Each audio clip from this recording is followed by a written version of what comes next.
Welcome to the weekly show of What is School For? This show is really inspired by my interview with the one and only Seth Godin, who really challenged me as a college professor to think about the purpose of education and why do we even send our children to school. Yeah. And today I'm really honored to have Jordan Paris to be on the show. And we are going to discuss why college is a waste of time and a very controversial topic, right? Yeah.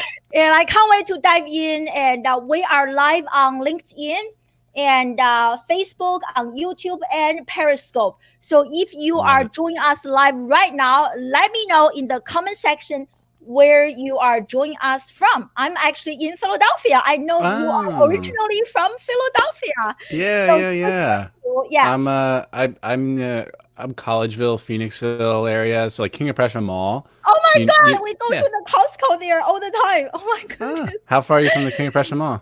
Yeah, that's awesome. Yeah. So just in case you don't know who this amazing young man is, I don't know what you are doing if you don't know who he is. And I have been following Jordan on LinkedIn for quite some time. And Jordan is a 22.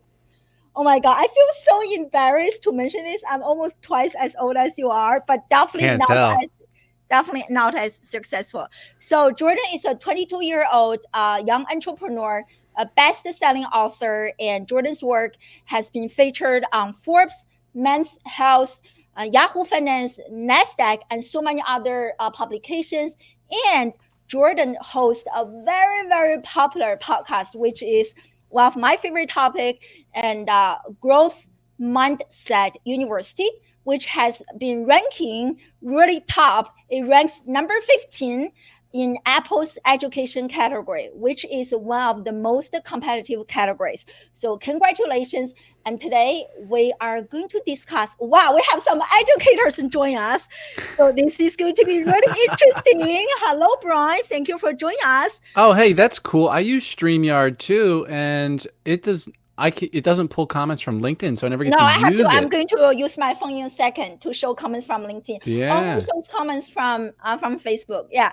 So it looks we cool. are going to discuss why college is a waste of time. Really excited, and thank you and welcome to the show, Jordan. Super excited. Well, first off, I just want to say that it's really nice to be here with someone whose energy is as infectious as yours. I mean, I've seen your videos. I've been seeing your name pop up for a really long time now as well, and we're only just now getting connected, which makes me think like what kind. I've been seeing so many people in my network for like years. Like, who am I gonna what are the connections I'm gonna form down the road? It's just really great, and you're kind, you're fun, so it's just really nice, and you hype people up. I know I'm not as great as I makes me seem. I was telling her she hypes everyone up. I work so hard. It's like I interviewed a few weeks ago. I interviewed another startup founder. He's like 20 years old. I'm just trying to catch up. I'm 40 years old, already wasted 2 decades. I'm just trying to trying to catch up here. Time is an illusion. It's okay. Awesome. I We're know here you for now. Earlier. So let's get started. Are you ready to dive in? I'm ready. So as I introduced you earlier, Jordan, I was just reading your bio earlier. I was like, wow, I literally brought my husband who also works at home. I was like, you have to check out this young man. He's like so amazing. And so somewhere on your website, you mentioned that you had a wake-up call when you were 18 years old. So I want to learn more about the story behind that wake-up call. So if you can share with us, that would be great. And I also wonder if that is kind of the trigger to inspire you to redesign your life. Oh, yeah. So, I mean, I worked at this restaurant from between 16 years old to 18 and a half years old. And I worked really hard. I was a very good employee. I got my best friend, my only friend in high school, a job there as well. And we would literally have like competitions, like I'm the best. The position was called GA, guest assistant, but it's really just busser at a restaurant. And I'm like, no, I'm the best GA. And he'd like, no, I clear tables fast. It was like, and I would go clean the drains. I wasn't even like asked to do it. I would just clean the drains and just do all this stuff. I took pride in it, and I like it was in the goal to work my way up and become a server and then a bartender and then a manager. And I got to you have to be 18 to be a server. So when I turned 18, I didn't get the job right away, which was actually really frustrating because I was good. I was good at my job, and they didn't promote me for it was 3 months. Yeah, it was December.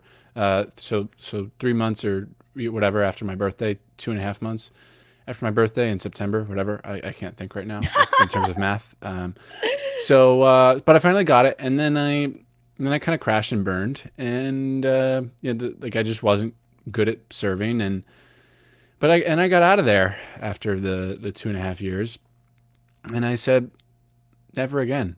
Never will I work for anyone ever again. I was Wow. tired of having to, you know, be at the mercy of someone to promote me to advance. I was tired of having someone tell me what to do all the time. I was tired of the occasional rude table, having people talk to me Mhm. like that. I was tired of, if I messed up an order once, there were certain managers, not all of them, but some that just weren't having it, and would bring the hammer down. And I was tired of staying there till 1 a.m. on Friday nights and Saturday nights, and I was tired of cleaning up the urine around the urinals because the urinals are literally on the like these weird urinals that are literally in the Wow. it was like just it was a good looking design. It's hard to explain, but it created a mess.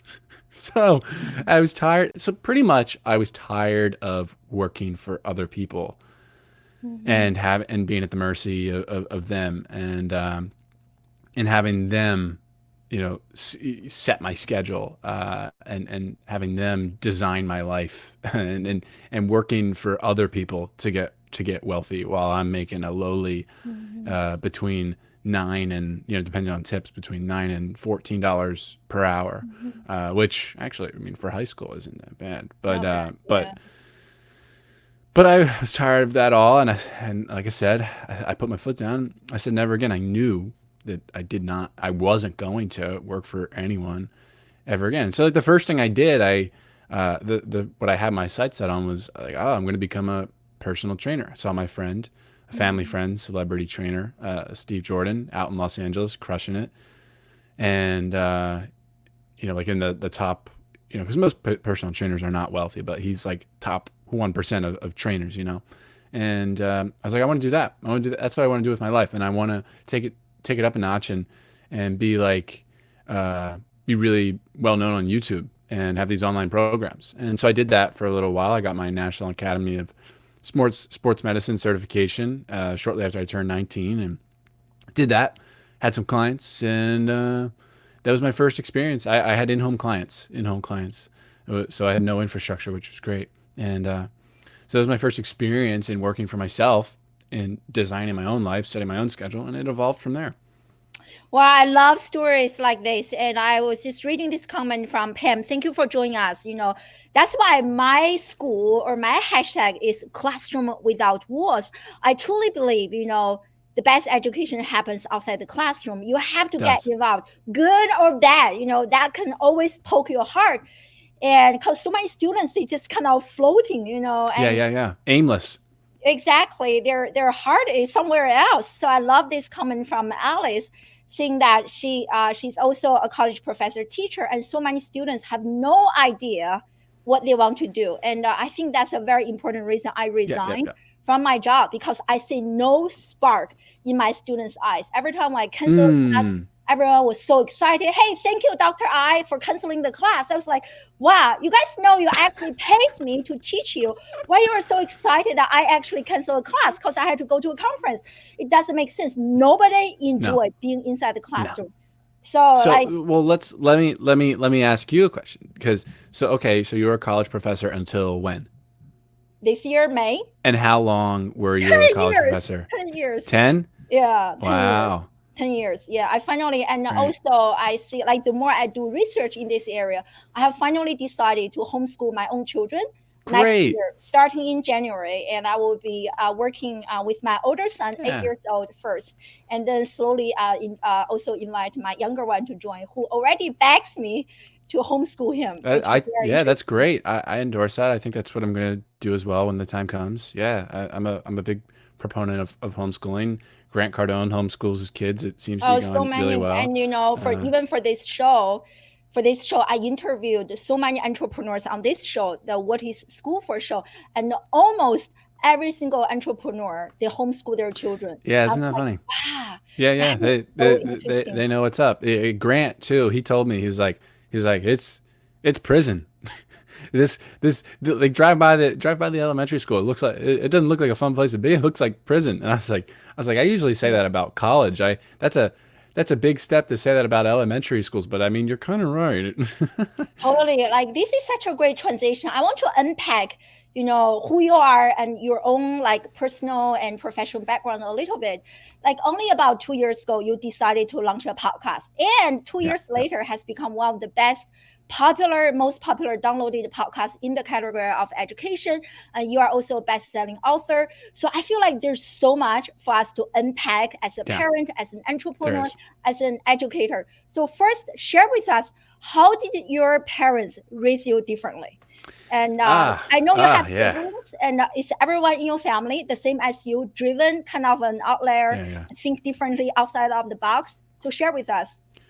Yeah, well, look, my father's a general surgeon. Mother's a Mhm. nurse. You can kind of guess how they met.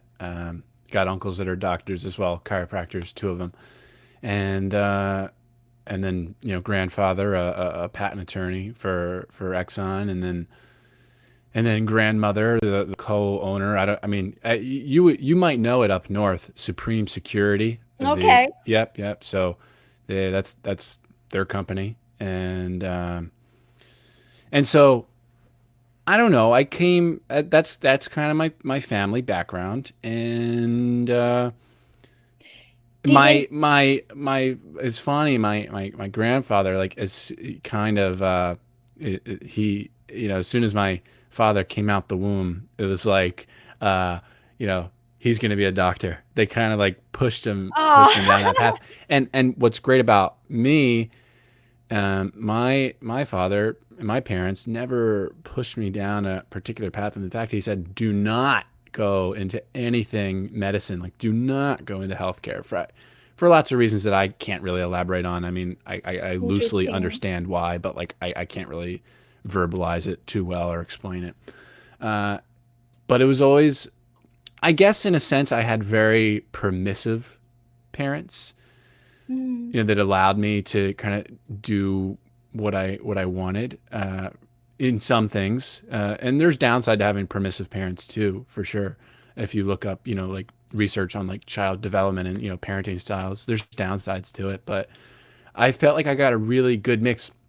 My friend Patrick was like, "Dude, I don't know how, but your parents like have that parenting thing down to a science. I don't get it because I was, see, I need to I was interview allowed to parents next do." time. Yeah. Yeah, I was allowed to do like all the right things, and have great flexibility that way. But then I wasn't, I'm not allowed to have like, we weren't allowed to have soda in the house. We're not allowed to play, video games too long. We're not allowed to go here.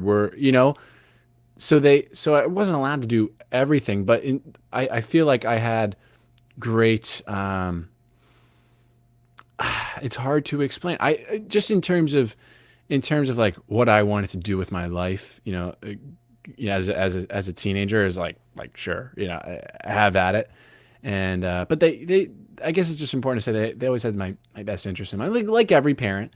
But the support, the love and support was there, whatever in whatever I want to do. Like there's no resistance. Like you can't, you can't take this leap of faith. You have to use your degree to get this job. No, it's not really the case. Yet I see like my grandfather, and there's nothing, nothing. He's awesome. I think he's really awesome. But like I'm just saying, like 80-year-olds generally do not understand. Like that generation doesn't understand the whole Mm. like what you're making money on the internet. You have this like agency, but like no physical like location. Sure. Like you know, you have this pot. So they see all that. I say all that, and they're like, "So what are you going to do after college?" I'm just like, "I'm gonna keep doing the same thing," and they don't really get it. But my parents aren't like that, which is amazing. That's great. That's great. That's great. I can And do these things with confidence. I think that makes a big difference. I remember there was an Indian professor, I forgot his name, and so he did this experiment. He brought a bunch of computers to a rural area in India. And he just gave those children who have never ever used a computer before, throw them a bunch of computers, and no teaching, no coaching, but they do have one person there. They call this person kind of grandma. So the only thing this person does was saying, "Hey, you guys are great. You can do this. You can figure it out." And so a few weeks later, and all those, or maybe a few months later, all those children, they kind of figure out how to use computer and how to do programming. It was like Hmm. amazing. It's a TED talk. It was really, really amazing, interesting. So when you are talking about your parents, reminds me of that TED talk, how supportive they are. They allow Hmm. you to honor who you are without Yeah. forcing you to become someone else. So I love that. Yeah, that's the point there. I got a question for you. What did you teach in college? So I teach actually social media, and I love how my friend Tim saying that he loves how you are also asking me question, and I love that too. I'm an interviewer. I Yeah, I know you that's have this amazing podcast. Yeah, I do yeah. that. No, it's not even just on the podcast. I do this in real life. I like I sit down next to you. I do this in real life. If I sit down next to you, so I'm gonna ask you questions. I love it. I love it. But so you teach in social media. Yeah, life is a matter of the questions you ask, right? So yeah, I teach social media. That's actually how I got started on my journey, because I see there are so many educators who are just academics. They teach social media, Right, right, but right. they don't practice. Yeah, And right, that right, was right, kind of right, right. my wake up call after 4 or 5 years into my teaching career. I was like, you know what? My teaching was failing. I was not serving my students. So I started to practice everything I was Uh, teaching in the classroom. Like Twitter, LinkedIn, Facebook, live streaming, they all started for the only purpose to become a better teacher. But yeah, doing that also changed my life. And, yeah, yeah. yeah, exactly. So that's kind of my Experience is the story. best teacher. Experience gives you stories to tell, and those stories captivate your students.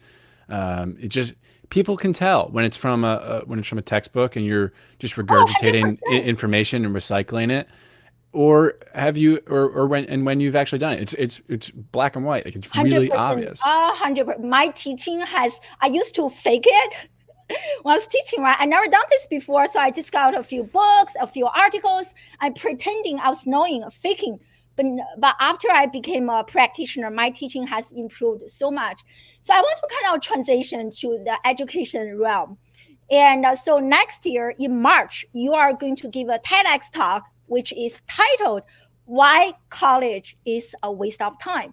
So I want to ask you, what is your answer to that question? What are some reasons? And also, you are currently a student yourself, right? So how do you like explain that to us?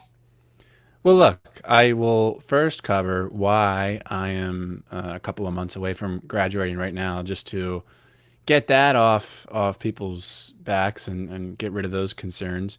I mean, look, I'm not going to sugarcoat it. I'm very lucky. You know, my father is very a diligent saver, and for all three kids, put away a tuition fund many years ago. So like, okay, here's like this is for like he pays tuition, and so like I go for free. And if I drop out, I essentially have a scholarship. And if I drop out, which I've tried to do so many times, I've asked so many times over the years, I have to pay back every uh, every dollar of tuition. I don't really have an interest in owing $90,000. I really don't. I'd rather buy a property with that, and I'd rather buy the sweet new ride I just bought a couple of weeks ago down there with that money. Like I don't want to owe. I don't want to pay it in tuition. So short answer is I'm not gonna drop out. You know, it's not I'm not having that bad of a deal here. You know, I go for free. I'm on scholarship. So as far as tuition goes, and so why? Right. You know, but Yeah, sure.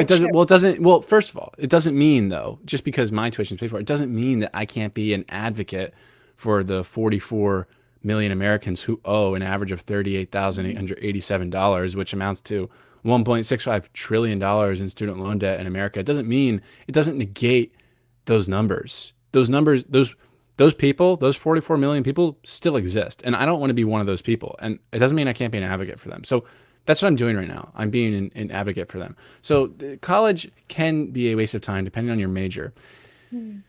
There's only a handful, and a handful might be generous to say, of majors that are actually worth going to college for, namely accounting, medicine, which, by the way, that whole system needs to be revamped as well. That whole education, it's just, they don't learn anything about sleep and nutrition. Nothing about it. My father learned nothing about it. None of these people learn anything about it. And these are the two most important factors in health. And hands down, these are the two most important things: sleep and nutrition. And they don't learn anything about it. They go around recommending wheat bread and milk as healthy. Like it does. My father will tell you. He's a doctor. He'll tell you. And but you still need, if you're going to practice medicine, you still need that to go to med school. What they're great at, and what I wouldn't change, is they're great at fixing people back up, after a car accident or a heart attack or something like that. But what's the root of that heart attack? They don't care. They don't care about that. Let's get to the root here. Anyway, law school. So accounting, medicine, law, pretty much specialized skills. If you're going to come out with a specialized skill and use that specialized skill, you need that specialized skill for your dream career. Yeah. Then go to school. If you're going to go to school for general business, marketing, pretty much anything in business besides accounting, anything in the business school, philosophy, gender studies, sociology, all these woo-woo majors that are just a bunch of crap and a bunch of theory, then I don't see college. I don't see college for you. I don't understand. So many people, for example, my friend Brittany gets one of my best friends, gets a psychology degree. She got a psychology degree, worked in, as a child therapist for, I don't know, 7 months, was barely getting by after she graduated, like tough. She would always tell me, and then she got another job in sales, and now she's raking it in. She's doing really well. She's what was the degree for? Psychology. She's not using it. She's not using it. It's a waste of time. And so if you're going, so I encourage people to begin with the end in mind here. Like, what is it that I want to do? Like, what is my dream job here? Well, or what's even like my realistic dream job? Like, what am I aiming to do? And okay, let's reverse engineer it. What do I need to get that? Do I need a degree? Do I need to spend $25,000 for a year? Do I need to take out tens, if not hundreds of thousands of dollars in student loans to become this? Or do I need to not go to college and get whatever job I need to scrape by while I study under someone else who's doing exactly what I want to do? Some mentor is doing exactly what I want to do. I'm going to work for him for free in my spare time, and then I'm going to learn the ropes, right? So what, like, that's not happening. We're sending kids off like, oh, don't worry, it'll be okay. Take out this $25,000 loan. Take out this $40,000 loan. It's okay. Don't worry about it. Don't think about it. And we're sending them off to college like that. And they're getting like, they go in like undeclared. They don't even know you ask any college student, what do you want? Like, what do you want to do? They're all like, I don't know. That's the answer. I don't know. Exactly. Aimless. They're taking out loans aimlessly. They're picking a major aimlessly. They don't know what they want to do. And so they get out of college and they still don't know what to do. So some of them, because they don't know what they want to do, they go to grad school. They're like, let me delay this decision a couple of more years. Let me be really financially irresponsible. And just because I don't know what I want to do right now, let me just go get like some more education, and then when I come out, I'll be overqualified, and then I won't be able to get the job I want at that time. But I still don't even know what job I want, and I like, let's consider, let's like at 18 years old, if you're going to go to college, like let's put a financial plan down on paper. What's going to be the cost of this degree? What kind of job can I get if I get this degree with this major, right? What Mhm. kind of job with this major can I get? And how much money am I going to be making in that job? And how much money did I just pay in tuition compared to what I'm going to be making in this job? How long am I going to be paying that student loan debt back? Like, let's think about these things first before we just aimlessly like drop, all this money. And it's just Oh my funny to me God. too. Like, there's the financial part of it where like I I just can't even believe what's going on here. We give these student loans out like candy. Again, we tell people, like, we tell these young people, 18-year-olds, don't worry about it. It's okay. It'll be all be fine. Don't think about it. And they're taking out tens and hundreds of thousands of dollars of loans, and tuition has gone up 1,100% in the past 40 years, is what it is, since 1978. And food, though, has only gone up 400%. Healthcare has only gone up 601%. Healthcare Yeah. bankrupts a lot of people. It's only gone up 601%. Tuition, 1,100%. That's something that smells a little fishy here. Cost of textbooks gone up by three in the past 30 years. Printing costs haven't gone up. Oh, what's going on here? Well, why? Let me tell you why tuition's gone up. Because they're backed by the government. They're you can't declare bankruptcy on them no matter what. So the Mhm. the, the colleges are getting that money. So what do? They hike up the cost of tuition. Duh. And because they're getting it's like it's price gouging. It's criminal. Price gouging's it's against the law, right? Price gouging. Yeah, yeah, But yeah. we don't call this price gouging. No, this is That's this is right. for this is for an education. This is necessary. We need no. This is stupid. Oh my God. Yeah. So many great points we have. By the way, we have I almost was I was all over the place. I no, usually say it much better. I'm just no, kind this is great. I love it. We have of. so many comments from people. I have 40 people joining us live right now. Thank you so much, everyone. I really want to ask you, when we have entrepreneurs, teachers, parents joining us right now, I really want to ask you, if you have children in school, are you thinking about sending them to college? What do you think about this question? And let me know in the comment section. I will say a lot of parents just want their kids to go to college, and I'm not calling anyone out, but a lot they want their kids to go to college, a big name college, just so they look good, so that they can say, "Oh, Google. Jimmy went to USC." I mean, you see with the college admission scandal, they'll pay hundreds of thousands of dollars to get these kids into these schools just for pride. Yeah, Stupid, stupid. The exactly. proof is right there. I'm not making stuff up. It happens So everywhere. yeah, totally, totally. There's shame in saying he doesn't go to he didn't go he didn't go to college.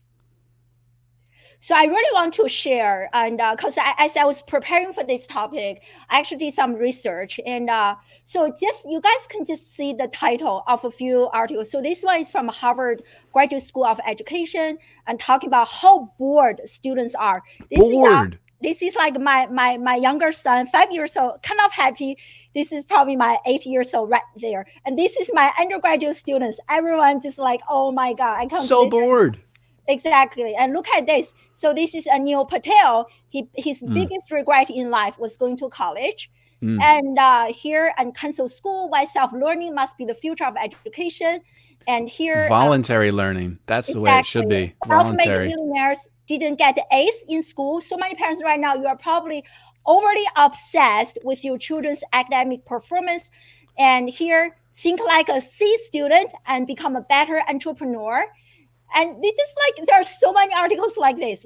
There is a reversed relationship, Right. between GPA and innovation. Yeah, So yeah. the No, higher great the grades are an GPA, illusion. exactly, the higher the GPA, the lower the student's ability to innovate and thinking outside the box. And so if you do some research yourself, there are literally hundreds of articles like this. Yeah. Well, And higher education teaches students to not innovate, to follow orders and obey.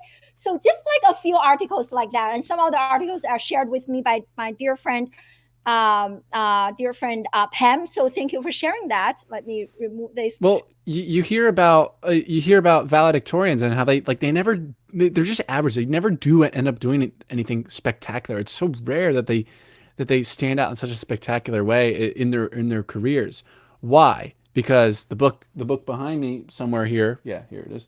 That you mentioned in your post is what's it called? Why A students work for Work for C students, and like what does school churns out? Ease, employees.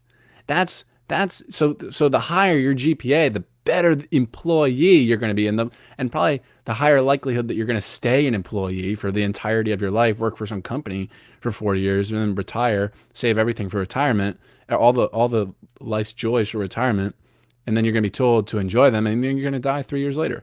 I don't really want to follow so that path. true, So so so true. so I like adopted the belief. Actually, I mean it's kind of fact. Yeah, there's really no debating it. That grades are an illusion, and in my sophomore year of college, and after I earned a 3.6 something my first year and a half, like I was cruising. I was doing really good. That's better than my high school grades. That's really good. I was very proud of that, and I was like, wait a second, grades are an illusion. And then I proceeded to do important things. What did I do that first semester that I realized grades were an illusion? Well, I wrote a book. That was really the beginning of a lot of things for me, even though the book isn't anything spectacular. Um, and and what was I gonna say? Gosh, I'm having like a lot of brain farts today. I must have eaten something weird. I don't even know. Uh, Oh what my was I? god. What was I saying? Oh. Once I realized grades were an illusion, I my GPA has gone down to like I think it's a 2.9 right now, and I'm so proud of that because it's a direct reflection of everything that I've been doing in in the business world, right? Accomplishing and doing real things, getting real experience. I spend zero time on school. Like why would I? It doesn't align. I always say don't make a living, design a life, right? And not because it sounds good, because it actually works, right? And uh, so I design my life around the criteria of helping a lot of people, having a lot of fun, and making a lot of money. And I align all of these three things in what I do. School doesn't even check one of those boxes. It doesn't help Mhm, anyone. It's not fun. It doesn't make me money unless you consider $60,000 a year money. I don't, mhm, you know. So I don't do that whole school, and especially in the moment while you're actually doing the schoolwork, that there's like zero ROI on that. Like that's I'm not like why would I spend any time on that? I'm gonna sound very pompous, but like this is just a matter of priorities. But people, I won't even say people have way more important things to do than mhm, this busy work assigned in school. Way mhm, more important things to do. mhm. Oh my God, we got so many great comments from people, and I see kind of some like patterns in people's questions. So one is, on the other hand, do you think, but the society in general still values having that piece of paper? Do you Ah, think that's the case or it's no? gonna take some unlearning. It's really just this social construct. Almost, it's just like we're really. I mean, because it's mattered for a while. Like there is a time that you really should have gone to school and it was teaching relevant things. Which, by the way, in 2019, it's not. You're not learning things Mhm, that are relevant. So, especially in the business school, it's like the material and syllabi are decades outdated and all across universities. It's just terrible. And there are these cookie cutter courses. I won't even go into that right now. But yeah, I mean, it's just going to take. I think it's going to take a couple of decades to. But I do see it now. People are really starting to see that the degree a lot of times doesn't matter. mhm. It doesn't matter. I think people are really wising up to it. Yeah, I want to share this article. You guys know how much I love Seth Godin. Yeah. He is the person who inspired this interview. This what is school for show. And so I recommend you guys check out this blog article that he wrote. Really, the piece of paper he's talking about here is a college or a diploma or degree. And his argument is we are giving this piece of paper too much value than that piece of paper Yeah. deserves. So I will share this article in the link below. Really focus Yeah. on I ways. want to read that. I like Seth's writing. Yeah, see, this is great. And I will share this link in the comment section, and also the links to other articles. And another comment that people have is there are also lots of students who don't go to college, but they are also struggling. So, Aha. yeah, so Good talk about that. point. Good Yes, point. Yes, there's not going to college and then doing like nothing is not really a good option either. It's good to instead like what I was saying earlier, right? Like if I could do it all over again and I really had the choice here, mhm. of course, obviously you can't go back in time, so I don't really have the choice. But if I were to do it over again, I, as an 18-year-old, would, not go to school, and Mhm. I would, whatever field I wanted to do, which was personal training at the time, which was personal training. I actually did this. Duh.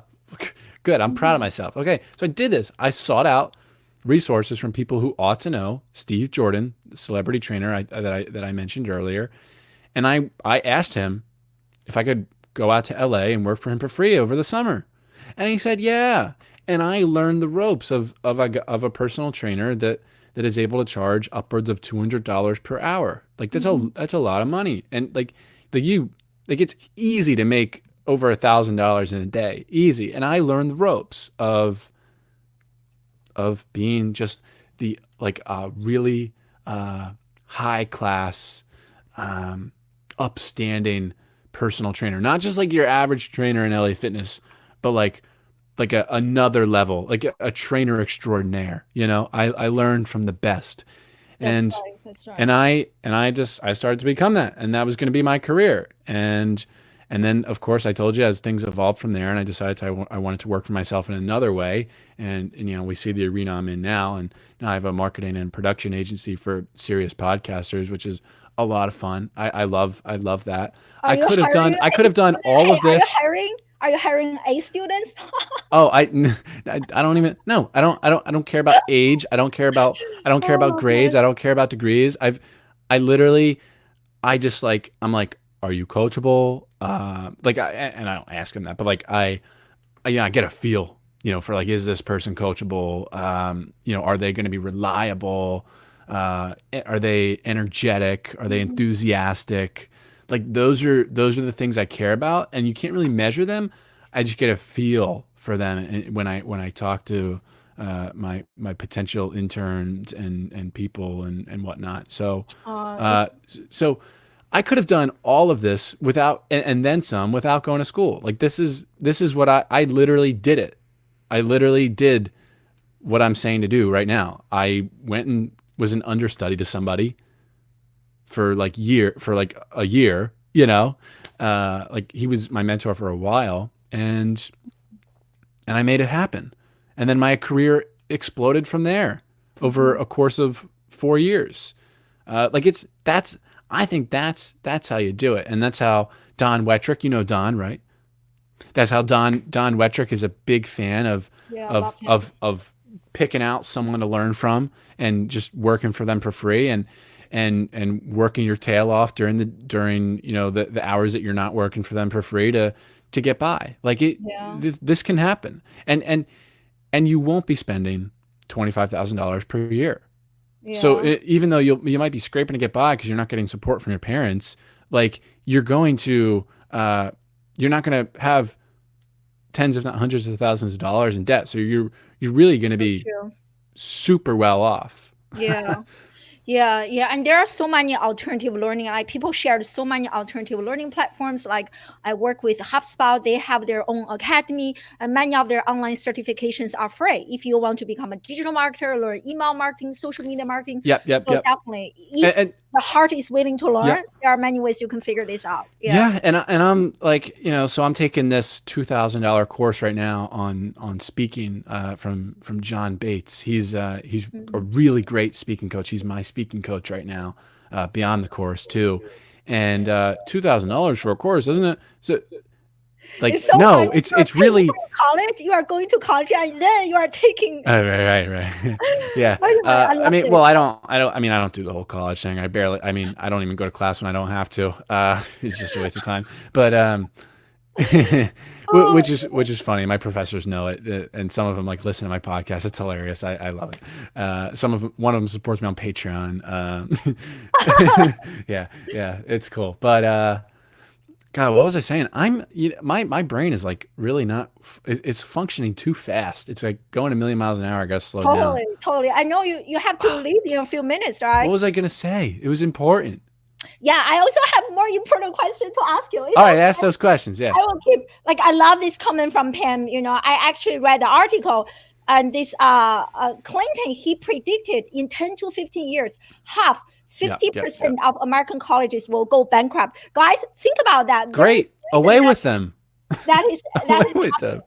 so I really want to ask you this question, Jordan. You interviewed so many amazing people, James Altucher, Dan Locke, so many others, and share with us how did you book the very first high-profile person? Oh, And that's a great question. second, have you ever been rejected? And how Oh, do you duh. deal with rejection? So two questions, first and second.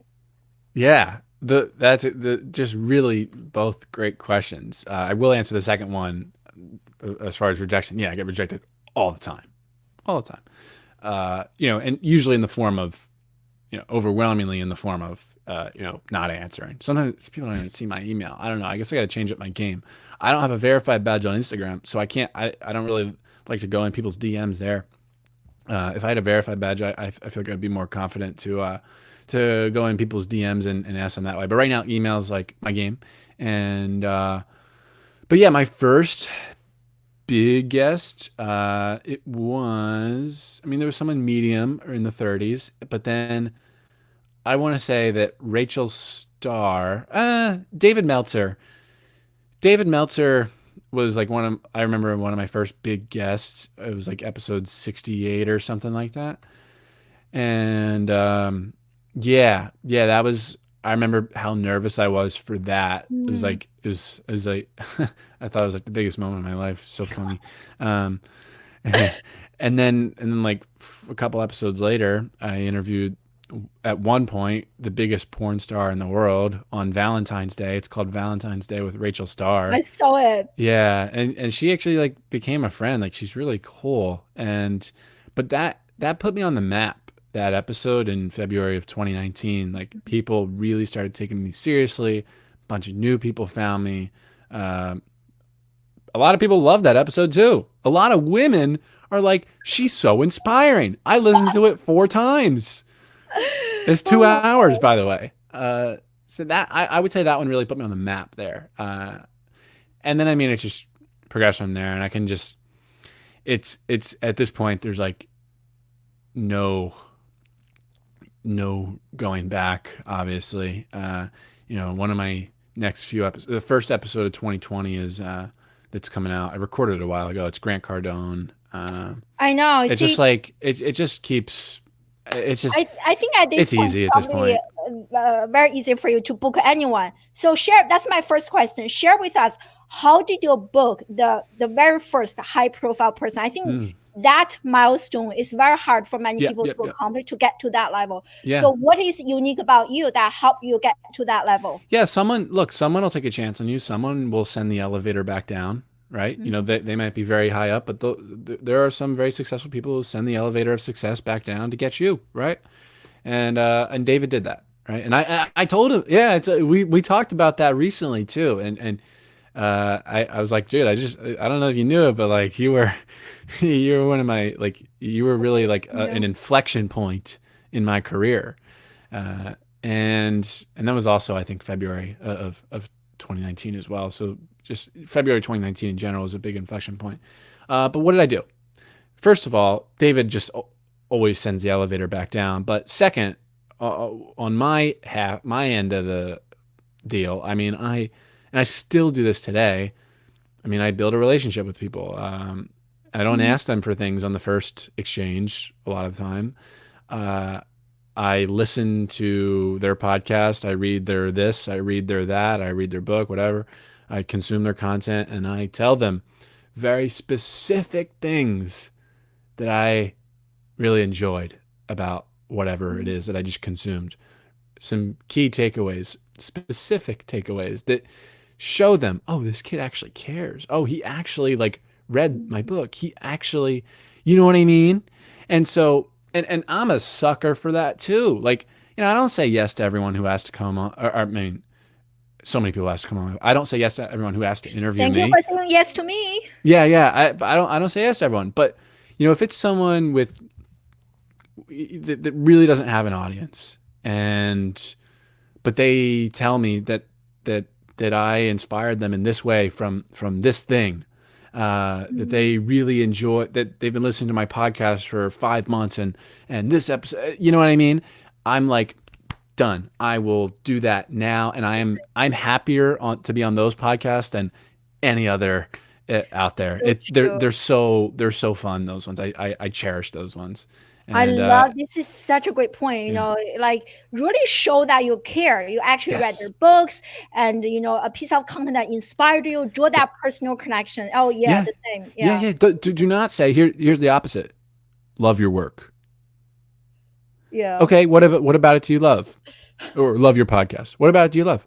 The last episode, or and I'm like, Such a good choice. okay, you like the big name in the last episode, like you just saw that, like you obviously don't, like, you know what I mean, and this is from Jordan Harbinger. I don't know if you know him, but like that's how, like, he gets, he gets that stuff all the time. Love your work, and that's what he does. Like what about it do you love? And he just catches people in these like in this BS. So true. So You true. gotta be specific I and don't think a lie, challenge for us to do is like, I love your work because actually fill in the blank. So I think that's because the easier way for you to actually stand out if you really want to grab this person's attention. That's such a great piece of advice. Yeah, thank you. Yeah. yeah, but don't gush. You know what I mean? Don't gush. Don't put yourself in the fan category. And I'm not talking directly to you because you don't do that. But I used to do that. I used to I do mean, that. Don't. I have been there myself. Yeah. Yeah, yeah. Sometimes, I mean, yeah. Sometimes you'll look at a yes, but sometimes they will, in the fan category is like SWAT. They'll go into like SWAT you like a fly mode. You don't want to do that. Yeah, yeah, totally. Yeah. Oh my God. I know you have to go. My last question is, It's so unfortunate. I know. I I wish I know. didn't have a meeting. I know, no worries, no worries. I want to respect your time. So, if you had the money, the time, and the resources to design a dream school, how would that school look like? It's a really good question. It's almost a derivative of my final question on my podcast. If you could teach a course at a university, a course of your creation or otherwise, what would it be? And I always get all sorts of interesting answers that way. Thanks for putting that up, by the way. But if I were to design a school, oh my gosh, it would be it would be a lot of teachers from from my life that, like, that I already like know. I'd have, and look, it doesn't even have to be, if I hire, if I hire Mark Metry to be a professor at my school, he doesn't have to, maybe every now and then he'll be there physically, but it doesn't necessarily, like, he can be up on a big screen. I'm still a big proponent of getting together in a physical location. Oh, I'm a 100%. big fan of that. I would not get rid of that. This would not be completely virtual. It would be half virtual. The teacher, could stop in once a month, right, and teach the class there, but they'd be up on a big projector, and then there could be like and then there could be a TA in there, kind of, maintaining order, and whatever, whatever you need to do, be there physically. And I would just hire these people who have been there and done that, and I 100%. would I would I would have them teach these students how to be there and do that, and they would be really relevant learning outcomes. Like, I would have Philip Stutz, who's responsible for presidential election victories. He's managed the campaigns of presidents, and the ad campaigns of presidents. A friend of mine, Philip, I would have him teach marketing. he knows what's going on. Some of the stuff that like the stuff that Seth Godin teaches, the stuff that Russell Brunson teaches, the stuff that Philip teaches, all about marketing. It's not taught in school. Oh, It's so not. true. So true. I just want to comment on that. I think regardless of what one's major is, we all need to learn how to do some basic marketing, like sales and how to sell yourself, Yeah, yeah, marketing, speaking, yeah, persuasion, yeah, all those are basic. Digital storytelling is another big one. Personal branding is almost like a resume 101. yeah. And you need to know those things, but many students are not learning from a traditional school environment. So I so hear I you. agree. Yeah, yeah. Big disclaimer though, like this is I've not put any thought into this school, and there could be a lot of unintended consequences of of the school I just described. So, if I were to really do this, I could put something together really cool if I were to put a lot of thought into it. So, the big thing is that it needs accreditation. That's the only thing that universities have going for them is accreditation. uh, I would need that so that people actually like take this seriously as an investment. Oh, and by the way, it wouldn't cost $40,000 per year. Uh, I, Totally. I can't. I just cannot see it costing more than $10,000 a year. I just can't. I don't. It doesn't. It wouldn't Amen. make sense, especially if it's like virtual too, Amen. half virtual. I could get that down to five Totally. probably. Yeah. 100%. Yeah. Yeah. This is such an amazing interview. And thank you so much, Jordan. And thank you so much, everyone. Today we discussed, debated, and disrupted education. So thank you. And this is the last live interview before I fly to Singapore tomorrow for my own entrepreneurship immersion. And we have practitioners to speak at the Nice. event, not just academics, but practitioners. Right. And I will resume the show again in January. And I have a super interesting lady. She homeschools. She's also an entrepreneur. They homeschool their children in a school bus. In a school bus. Oh my God. So stay tuned. And I hope to see you guys next year. And thank you so much again, Jordan. And everyone, make sure to follow this amazing young man. And so thank you, thank you, thank you. And enjoy your meeting. Bye, Jordan. Bye, everyone. Thank you for joining us live. Yeah. You're very kind. Let's talk again soon. All right. I'm sorry.